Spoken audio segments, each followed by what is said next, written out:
बात का आगाज़ आपसे करना चाहूँगी मुश्ताक मिन्हाज साहब। हमने एक पूरा बैकग्राउंड तो चलाया कि जो इस वक्त मामला चल रहा है, और एक और बात जो अभी मैं, बल्कि ये तो मैं अजहर साहब से ज़्यादा बेहतर होगा पूछने वाली, लेकिन अब प्रॉब्लम ये आ गई है कि हम सुनते हैं कि ये जो हिफाजती ज़मानत है, इसहाक डार साहब कहते हैं कि वो तो डिनाई किसी को हुई ही नहीं है, जबकि पीटीआई वाले अक्सर और बेशतर जो लोग हैं वो ये बात कर रहे हैं कि ये तो मिल ही नहीं सकती है क्योंकि नवाज शरीफ साहब तो अंडर कन्विक्शन थे, वो तो सज़ा काट रहे थे अपनी। बहुत शुक्रिया मोना।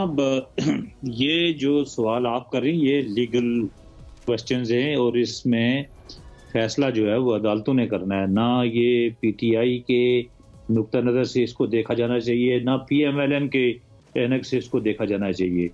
मियां मोहम्मद नवाज शरीफ के खिलाफ हम समझते हैं कि तमाम जो बोगस, उस वक्त आपको पता है कि एक पूरी थ्योरी, एक साजिश जो है, हम ये समझते हैं कि एक फिरते खुशहाल बेहतरी की तरफ, तरक्की की तरफ, खुशहाली की तरफ जाते हुए पाकिस्तान को डीरेल किया गया और फैक्टिशियस मुकदमात बना के मियां मोहम्मद नवाज शरीफ को पहले उनके तख्त से उतारा गया, फिर उसके बाद उन्हें सजा दी गई।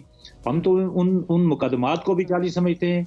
हम समझते हैं कि ये पाकिस्तान के खिलाफ ये मुकदमात थे।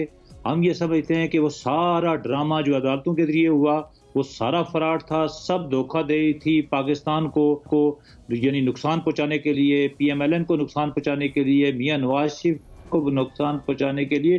तो अभी मियां नवाज शरीफ पहले कह रहे थे कि जी ये फला है, चले गए।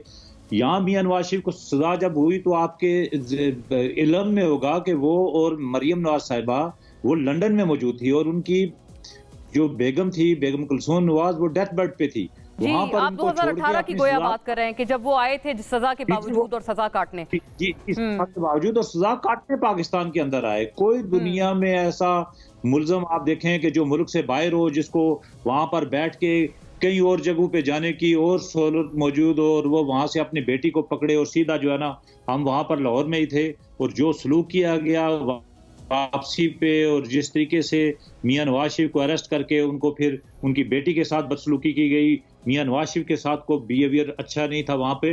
तो हम ये समझते हैं कि अब मियां नवाज शरीफ दोबारा। अच्छा मुश्ताक साहब, ऐसी बात है पाकिस्तान के, आप कहते हैं कि जब लाहौर एयरपोर्ट पे मियां साहब उतरे थे, लैंड हुए थे, उस वक्त उनके साथ कोई बदसलूकी की गई थी? क्योंकि बात ये पीटीआई वाले ये भी करते हैं कि जो इस वक्त नारोवा सलूक उनके साथ किया जा रहा है उसकी तो कोई मिसाल ही नहीं मिलती, और आपके साथ तो उनका कोई कंपैरिजन ही नहीं बनता। देखें, ये तो पीटीआई वाले, आप पता नहीं पीटीआई का कोई नुमाइंदा यहाँ पे मौजूद है या नहीं है। जी जी, अजहर साहब हैं, बिल्कुल पीटीआई के काउंसिल है, मैं पूछती हूं उनसे। जी, उनसे बेशक पूछें। पीटीआई वाले तो लाडले थे, ये तो बाकायदा उनकी गोद में बैठ के बाकायदा उनको स्टीराइड लगा के जवान किया गया, पॉलिटिकल मैच्योर किया गया, फिर उनको बाकायदा उनके हवाले की गई गवर्नमेंट। तो वो उन बेचारों का हमारे साथ क्या ताल्लुक है? हमें याद है कि जब मियां नवाज शरीफ और उनकी बेटी जो है वो सीढ़ियों से, तैयारे की सीढ़ियों से बाहर आए तो इस तरह लग रहा था वहाँ रेंजर्स थी, पता नहीं क्या क्या वहां पर था। ऐसा लग रहा था जैसे जो है ना कोई बहुत बड़ा इंटरनेशनल जो है ना कोई बहुत बड़ा, यानी पाकिस्तान के अंदर कोई ऐसा कोई खतरनाक किस्म का कैदी आ रहा है जिसको पकड़ने के लिए जो बंदा सजा के आ रहा हो। आपको वो विजुअल याद नहीं है? जी जी बिल्कुल, बहुत भारी रेंजर्स की नफरी थी, और वैसी नफरी वो कहते हैं इनको खान साहब को गिरफ्तार करने के लिए भी थी 9 मई को। कोई तुक बनता था। देखो खान साहब के साथ जो कुछ हुआ, हमको उसकी भी कोई हमको ऐसे लोग नहीं है।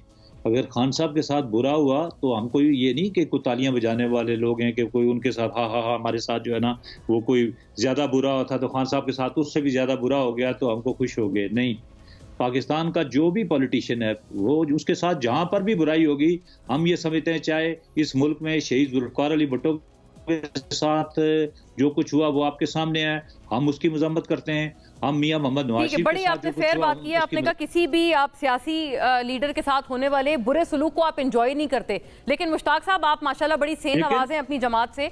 मुझे नहीं पता कि इसी तरह के व्यूज़ आपके जमात के जो दीगर रहनुमा हैं, आपके कॉलीग्स हैं, वो शेयर करते हैं या नहीं करते। हावेवर आपके जो व्यूज़ हैं वो बिल्कुल अप्रिशिएबल बात है कि किसी के भी साथ बुरे सलूक को एंजॉय नहीं करना चाहिए। बट अजहर साहब, आपकी तरफ ये मामला भी लाती हूँ और आपको एक गुजारिश भी साथ करती हूँ।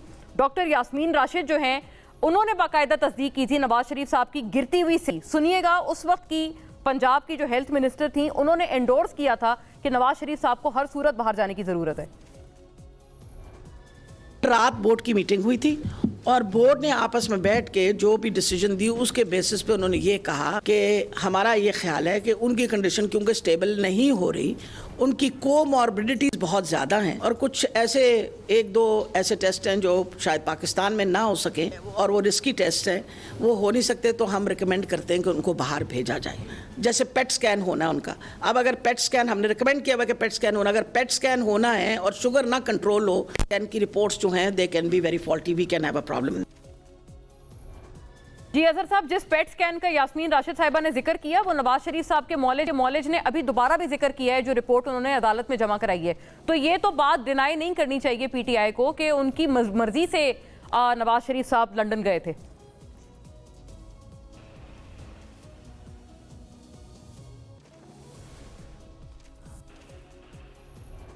अब देखें जी, बात तो सच है मगर है रुसवाई की। समझिएगा बात को। मेरे भाई मुश्ताक मुनहास साहब पर बड़ा अच्छा वक्त गुजरा है। उन्होंने जो नरेट की कहानी, आज का दौर क्या उससे मुख्तलिफ है। 17 महीने की इनकी हुकूमत है। इमरान खान जो तारीखी तौर पर एक ये ना कुरान, मैं तो चले कुरान मजीद से सारे ये भाग जाएंगे, एक जुडिशल कमीशन बना के पिछलों और आइंदा का एहतसाब कर लिया जाए, पता चल जाएगा कौन है। वही लोग, ये बकौल इनके कि इनको गिराने वाले जो लोग थे वही तो लाने वाले लोग हैं इस वक्त इनके। अब कोई डाउट तो नहीं रह गया ना। ये जो तमाशा हमने लगाया हुआ ना, ये रोकना पड़ेगा। ये नहीं चाहिए, ना ये समझते हैं ना ये समझना चाहते हैं। मिसाके पाकिस्तान, मिसाके जमहूरियत किया था, उसकी नफी इन्होंने ऑलरेडी कर दी है। अब 2-3 चीजें जरा समझिएगा, वो बहुत जरूरी है समझने के लिए। 2018 में इमरान खान साहब की हुकूमत आई, बकौल इनके कि जनाब उनका तो अपना वोट बैंक ही नहीं है, आ जाए इलेक्शन करा ले, पता चल जाएगा।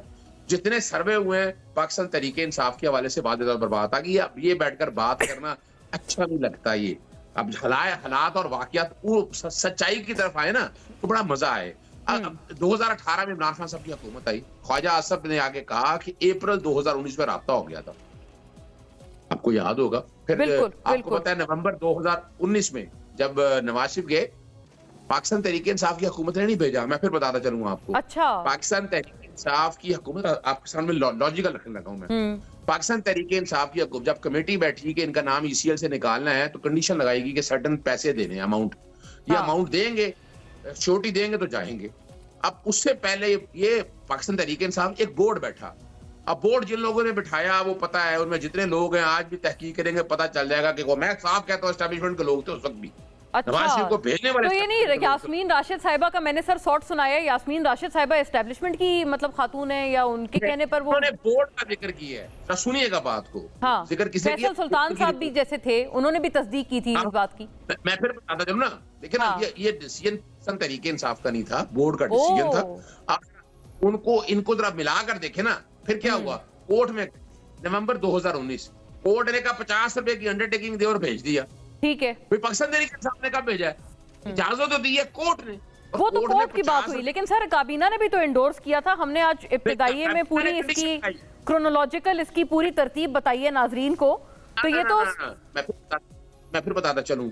तो देखिए, आप निकाले काबीना का फैसला, उसमें लगाया कि इतनी छोटी देनी है, वो फैसला रिवर्स नहीं किया। ये तो कोर्ट ने कहा 50 रुपए की अंडरटेकिंग ले, और ये देखिए ये वो हकायक है।